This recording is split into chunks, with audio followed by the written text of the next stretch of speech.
नमस्कार, दैनिक shift time में आप सबका स्वागत है। मैं रश्मि शर्मा, कैमरामैन शुभम भगत के साथ। लगातार हम अस्थायी कर्मचारियों की आवाज़ उठाते आ रहे हैं और उठाते रहेंगे। वहीं दूसरी तरफ अगर बात करें, सीपीडब्ल्यू वर्कर, लैंड डोनर्स भी लगातार अपनी मांगों को लेकर सड़कों पर भी उतरे हैं। समय समय पर इन्होंने जनता तक, हमने प्रशासन तक और सरकार तक इनकी बात को रखने का भी प्रयास किया।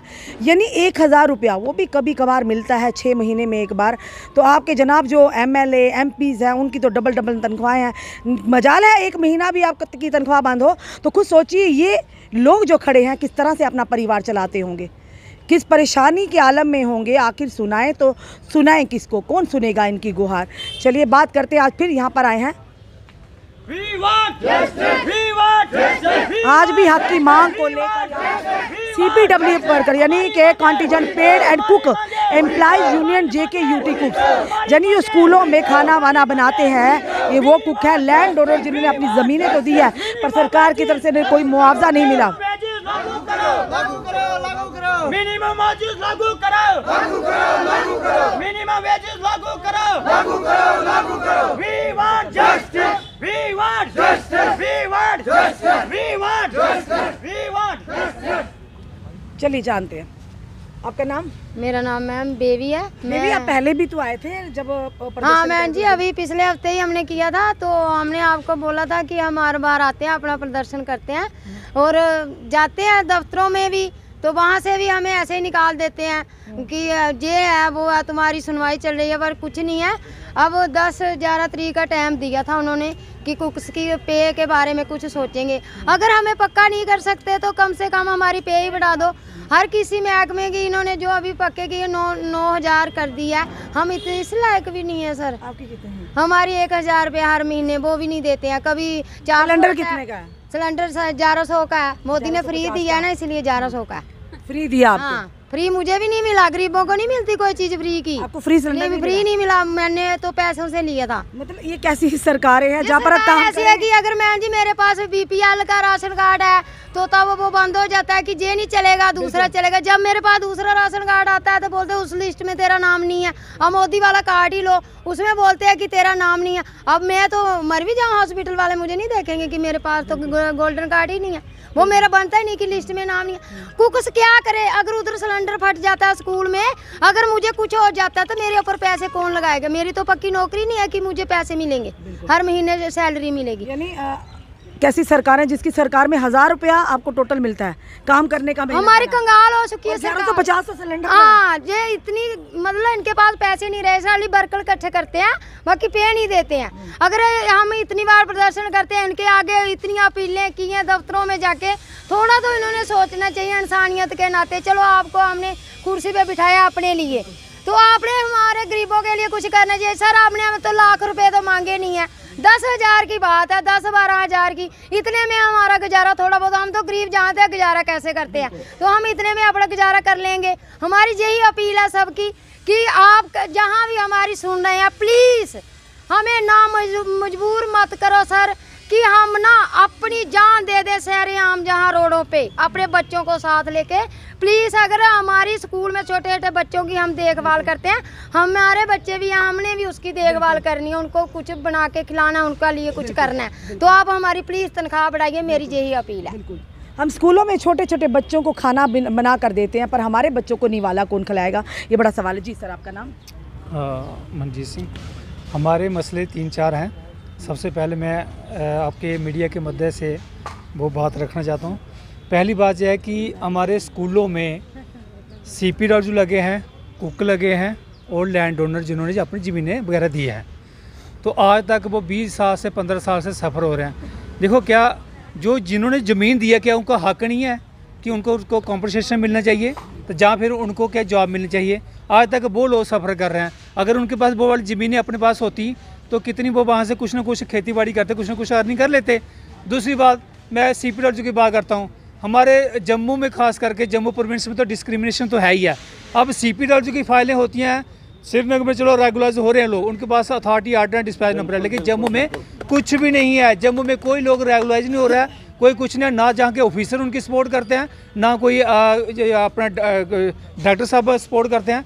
उनकी फाइलें कहते हैं आपके पास डिस्पैच नंबर नहीं है, फलाना नहीं है, जो नहीं है, वो भी फाइलें ऐसी पड़ी की पड़ी हुई है। इवन कि मैंने एलजी साहब को लैंड ओनर के रिगार्डिंग और CPLO के रिगार्डिंग बहुत सारे ट्वीट भी किए हैं कि सर ऐसे डिस्क्रिमिनेशन चल रहा है। और रही बात कुक की, कुक भी यार 1000 रुपये ले रहा है, वो भी कभी 900 रुपये, तो 3-4 महीनों में एक बार मिलता है। क्या उनकी तनख्वाहें वो इंक्रीज़ नहीं होनी चाहिए?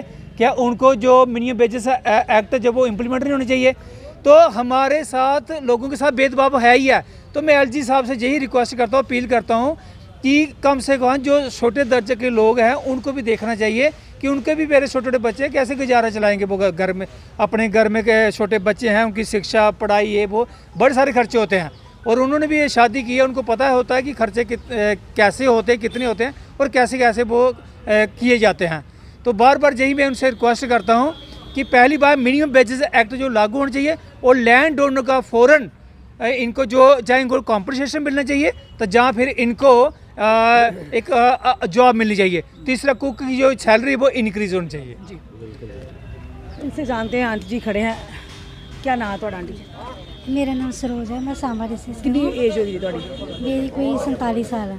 47 साल है। हाँ जी, कितनी देर तो लगे थे ਤੁਸੀਂ? मैं 8 साल हो गए लगे। 8 साल होए लगे 2014 से लगी है मैं। ਤੇ ਕਿ ਕਿਸ ਤਰ੍ਹਾਂ ਘਰ ਚਲਾਉਂਦੇ ਹੋ ਤੁਸੀਂ ਆਪਣਾ? मेरे हस्बैंड भी नहीं है, मेरे 3 बच्चे ना, 2 बेटियां ਵੱਡੀਆਂ ना। ਤੇ ਕਿਆ ਘਰ ਚਲਾਉਂਦੇ ਹੋ ਤੁਸੀਂ? ਬਹੁਤ ਮੁਸ਼ਕਿਲ, ਜਿੱਥੇ ਜਦ ਕਿਤੇ ਛੁੱਟੀਆਂ ਦੇ ਮੈਂ ਹੋਰ ਕੋਈ ਮਿਹਨਤ ਮਜ਼ਦੂਰੀ ਕਰ ਲੈਂਦੀ ਹਾਂ, ਜਿਸ ਤਰ੍ਹਾਂ ਕਿਸੇ ਦਾ ਘਰ ਕੰਮ ਕਰ ਲੈਣਾ, ਕਿ ਵਿਆਹ ਸ਼ਾਦੀਆਂ, ਬੇਟੀ ਹੈ ਥੋੜੇ ਕੱਪੜੇ ਸਿਲਦੀ ਹੈ ਤੇ ਕੁਛ ਮਹਿੰਦੀ ਵਗੈਰਾ ਲਗਾਉਂਦੀ ਹੈ, ਇਸ ਤਰ੍ਹਾਂ ਅਸੀਂ ਗੁਜ਼ਾਰਾ ਕਰਨੇ ਆ। ਪਰ ਮੇਰੀ ਅਗਰ ਜਿਸ ਮੇਰੀ ਡਿਪਾਰਟਮੈਂਟ ਦੇ ਥਰੂ ਕੰਮ ਕਰਦੇ ਹੋ ਉੱਥੇ ਤੋਂ ਤੁਹਾਨੂੰ ਕੁਝ ਨਹੀਂ ਮਿਲਦਾ? ਨਹੀਂ, ਸਿਰਫ 1000 ਰੁਪਇਆ, ਉਹ ਵੀ ਬੇ ਟਾਈਮ 1000 ਪੈਨਸ਼ਨ ਆ, ਉਹ ਵੀ ਤੁਸੀਂ ਪਤਾ ਹੈ ਕਿਸ ਤਰ੍ਹਾਂ ਮਿਲਦੀ ਹੈ। ਕੀ ਕਹਿਣਾ ਚਾਹੁੰਦੇ ਹੋ ਗਵਰਨਰ ਸਾਹਿਬ? ਮੈਂ ਇਹ ਚਾਹੁੰਦੀ ਹਾਂ ਕਿ ਜਿਹੜੀ, ਚਲੋ ਅਸੀਂ ਲੜਨ ਨਹੀਂ ਆਏ, ਅਸੀਂ ਚਾਹੁੰਦੇ ਸੁਲਹ ਸਫਾਈ ਕਰਨੇ, ਜਿਹੜਾ ਸਾਡਾ ਨਾ ਕਿ ਤਨਖਾਹ ਜਿਹੜੀ ਹੈ ਨਾ ਵਧਣੀ ਚਾਹੀਦੀ ਹੈ, ਜਿਹੜੀ ਤਨਖਾਹ ਵੱਧ ਹੋਣੀ ਚਾਹੀਦੀ ਹੈ, ਕਮ ਸੇ ਕਮ 20000 ਤੋੜੀ ਤਨਖਾਹ ਹੋਣੀ ਚਾਹੀਦੀ ਹੈ, ਜਿਹੜੇ ਅਸੀਂ ਆਪਣੇ ਬੱਚੇ ਪਾਲੀਏ। ਅੱਜ ਬੱਚੇ ਪੜ੍ਹ ਰਹੇ, ਕਾਲਜ ਬੱਚੇ ਦੀ ਸ਼ਾਦੀਆਂ ਕਰਨੀਆਂ ਤੇ ਕੋਈ ਅੱਗੇ ਪਿੱਛੇ ਹੈ ਨਹੀਂ ਕਮਾਉਣ ਵਾਲਾ। ਤੇ ਇਸ ਵਾਸਤੇ ਸਾਡੀ ਅਪੀਲ ਹੈ ਗਵਰਨਮੈਂਟ ਅੱਗੇ, ਮੋਦੀ ਸਾਹਿਬ ਅੱਗੇ ਤੇ एजुकेशन मिनिस्टर साहब ਅੱਗੇ कि ਸਾਡੀ ਜਿਹੜੀ ਤਨਖਾਹ ਵੱਧ ਹੋਣੀ ਚਾਹੀਦੀ ਹੈ कि ਅਸੀਂ साफ तौर पर विधवा हैं, ये विडो हैं और किस तरह से परिवार का गुजारा कर रही हैं। आपने सुन ही लिया इनकी ज़ुबानी। यानी जहाँ पर आप 1000 रुपया, यानी हमें बोलते हुए भी शर्म आ रही है, आप किस तरह से इनको देते हैं? यानी किस तरह से आप अपने आप को फेस कर पाएंगे आईने के सामने? ये बड़े बड़े नेताओं के लिए है, बड़ी बड़ी सियासी पार्टियों के लिए, जो वायदे करते हैं कि कोई भी कमी नहीं होगी, खुशहाली खुशहाली होगी। ये खुशहाली हो रही है। 1000 मिलता है, मेहनताना पूरा पर 1000। अरे 1000 रुपये तो आपका एक दिन का खर्चा होगा। खुद सोचिए, प्रधानमंत्री जी ने गैस सिलेंडर तो दिए, पर सिलेंडर के साथ भरने के लिए कहाँ से पैसे लाएंगे, किससे लेंगे? ये बड़ा सवाल है। 25 रुपये देते हैं, 25 रुपये। 25 रुपये? हाँ 25 रुपये, वो भी मंथ महीने के। तो 200 देते हैं साल का CPW वाला। CPW हाँ 200 जो कि मतलब बाकी डिपार्टमेंट से जो है उनको आप क्यों 25 रुपए के लिए अपनी जिंदगी खराब कर रहे हो? पहले 800 मिलता था बाकी डिपार्टमेंटों को, अब उनको 9000 हो गए। हम कह रहे हैं कि कम से कम हमें भी उस प्लेटफार्म पे लाओ जो 9000 रुपये बाकी ले रहे हैं, हमें भी वही 9000 दे दो, कम से कम हम भी किसी जुमरे में आ जाएंगे। लेकिन बाकी अफसोस से कहना पड़ रहा है, जो एजुकेशन डिपार्टमेंट है, मतलब 2014 से लेकर 25 रुपये में 200 रुपये में आप काम कर रहे हो। मतलब जो ज़मीनें दी, देखो एजुकेशन को फर्स्ट प्रायोरिटी देनी चाहिए। अगर हम सारे एजुकेट होंगे, जो हमारी आने वाली जनरेशन है या जो यूथ चल रहे हैं, अगर उनको पूरी तालीम नहीं मिलेगी, एजुकेशन नहीं मिलेगी, तो हमारा वो यूथ कहाँ सक्सेस होगा? और मेरे ख्याल दो में वक्त की रोटी नहीं होगी तो हाँ, खाएंगे। मेरे ख्याल में गवर्नमेंट को ज़्यादा फोकस इसके ऊपर रखना चाहिए। अगर टीचरों की इन्होंने अच्छी खासी सैलरी रखी है, हमें उससे कोई ऑब्जेक्शन नहीं, अच्छी बात है। और क्या ये छोटे जो मुलाजिम हैं जो 20 रुपये 25 रुपये ले रहे हैं, क्या इनके ऊपर ध्यान देना उनका फ़र्ज़ नहीं है? क्या उनके ऊपर ध्यान देना उनका कर्तव्य नहीं है?